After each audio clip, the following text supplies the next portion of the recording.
다음은 우리 감염 예방을 하는 일반적인 원칙에 대해서 조금 살펴보도록 하겠습니다, 여러분. 그러면 병원 동행 매니저 자신이 기침이 있다거나 콧물을 흘린다거나 인후통이 있다거나 충혈된 눈이 있다거나 피부에 발진이 있다거나 복통이나 설사 등의 증상이 있을 때는 최대한 민감한 대상자에 접촉을 하시면 안 되겠죠. 왜냐하면 우리 어르신이나 이런 고객분들에게 우리의 질환을 감염시키는 원인이 되기 때문에 가능한 접촉을 피하는 게 좋고요. 다음에 제가 요거는 조금 설명이 조금 필요해서 조금 얘기를 할 건데요, 여러분. 우리가 왜 감염이 되는 거 있잖아요. 우리가 왜 감염이라고 하는 거 있죠? 감염. 이 감염을 똑같은 말로 염증이라고 얘기를 합니다, 여러분. 근데 이 감염이 그냥 되는 게 아니라 6가지 회로 그래서 6가지 회로 단계를 거쳐서 6가지 고리 단계를 거쳐서 감염이 되거든요. 그럼 일단 이거부터 얘기할게요, 여러분.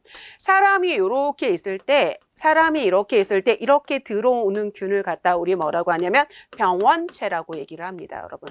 그럼 이 병원체의 종류는 다양한데 이 병원체가 들어와서 감염을 일으키는 원인이 된다라고 생각을 하시면 되는데요. 우리가 이 감염이 됐을 때 6가지 고리를 거쳐서 되거든요. 그러면 제가 조금 그림을 그려서 조금 설명을 해드릴게요, 여러분. 이렇게 6단계 고리가 있어요. 하나, 둘, 셋, 넷, 다섯, 여기다가 누를까요? 하나, 둘, 셋, 넷, 다섯, 여섯. 네, 6개죠. 그래서 6가지 고리를 통해서 감염이 되는데, 여러분 일단 아까 첫 번째는 요렇게 있을 때 제가 병원체가 들어와야 된다 그랬잖아요. 그럼 일단 뭐가 있어야 되는 거냐면 병원체가 있어야 됩니다, 여러분. 병원체가 있어야 되고, 두 번째는 병원체가 살고 있는 집을 병원소 또는 저장소라고 얘기를 하거든요. 그래서 병원체가 살고 있는 집인 병원소, 저장소가 있어야 되는데 병원체가 살고 있는 집이 인간이다. 그러면 우리가 인간병원소라고 하고요. 다음에 병원체가 살고 있는 집이 동물이다. 그럼 동물병원소라고 얘기를 하고요. 병원체가 살고 있는 집이 물이나 흙이다. 그러면 기타병원소라고 얘기를 하거든요.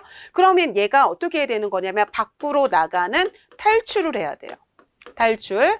그 다음에 4번째는 이 앞에 사람한테 뭐가 돼야 되는 거냐면 전파가 돼야 되는 거고요. 그리고 이 앞에 사람으로 5번째 침입의 과정을 거쳐서 6번째 감염이 된다라고 생각을 하시면 되거든요. 그럼 이 단계를 생각할 때 여러분들이 내 앞에 가상의 사람을 이렇게 있다고 생각하시면 되거든요. 병원체가 있고요. 병원체가 살고 있는 집인 병원소가 있고요. 얘가 탈출을 해서 앞에 있는 사람한테 전파하고 그 안으로 들어가는 침입을 하고 그 다음에 감염을 일으킨다고 생각하시면 되겠습니다, 여러분. 그러면 이 6가지 단계를 거쳐서 감염이 되기 때문에 우리가 1단계에서 끊어져도 감염은 발생하지 않고요. 2단계에서 끊어져도 감염은 발생하지 않고요. 3단계에서 끊어져도 감염은 발생하지 않고 4단계, 5단계, 6단계에서 끊어져도 감염은 발생하지 않기 때문에 우리가 요거에 대해서 조금 아셔야 되거든요. 그래서 우리가 감염 6고리에 대해서 제가 먼저 설명을 해드렸습니다, 여러분. 그러면 일단 우리가 이런 증상이 있을 때는 최대한 민감한 대상자랑 접촉을 피한다고 했고요. 다음에 여러분 보세요. 우리가 인체에 구멍이 있죠.